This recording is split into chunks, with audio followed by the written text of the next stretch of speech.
Bonjour à tous. Depuis la création du Châtillon, nous parlons solutions. Mais est-ce que nous nous sommes vraiment intéressés à ce qu'est le journalisme de solution? Comment faire un bon journalisme de solution? Quelles sont ses formes? Ou encore pourquoi est-il important dans une société comme la nôtre? C'est à cela que nous allons tenter de répondre dans cette vidéo.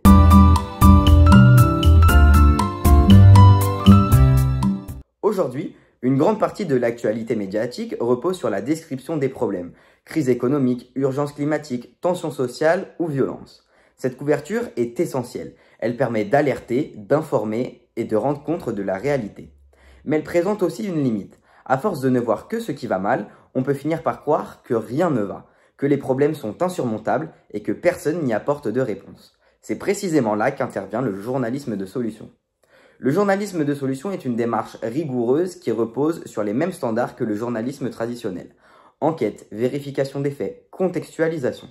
Mais avec une approche différente. Il ne s'arrête pas au constat. Il s'intéresse aux réponses concrètes apportées aux problèmes, à toutes les initiatives qui se mettent en place en réponse à un problème qui intervient dans notre société. Le journalisme de solution peut prendre plein de formes différentes. Il peut s'intéresser à n'importe quelle personne ou n'importe quelle entité qui met en place une initiative. Cela peut être un dispositif associatif qui fait ses preuves, une innovation locale qui répond à un besoin et bien plus encore. Ce journalisme ne cherche pas à embellir la réalité, ni à produire un contenu positif ou rassurant pour masquer ce qui ne va pas.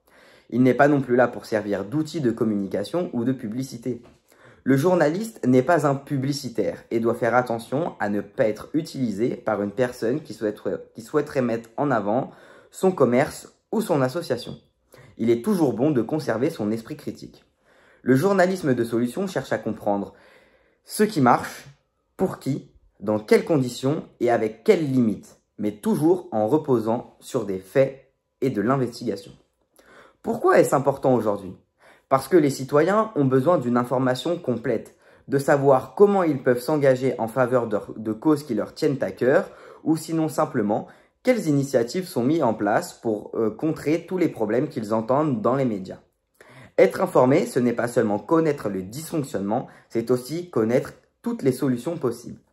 Dans un contexte de défiance envers les médias, d'anxiété collective et de sentiment d'impuissance, le journalisme de solution permet de rétablir une forme d'équilibre.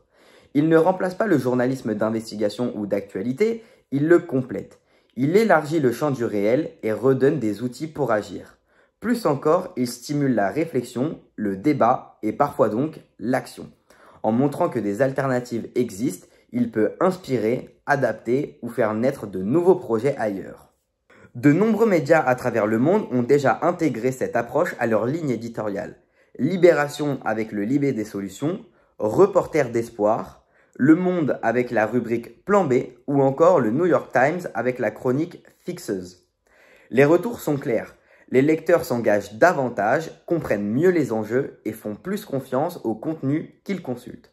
Le journalisme de solution, c'est une autre manière de raconter le monde. Pas en masquant les difficultés, mais en éclairant aussi les chemins qui se dessinent pour y remédier. C'est une forme de journalisme exigeante qui ne cherche pas à faire rêver, mais à faire comprendre. Et à l'heure des grandes transitions, il pourrait bien devenir un levier essentiel pour construire un futur mieux informé, plus lucide et surtout plus engagé.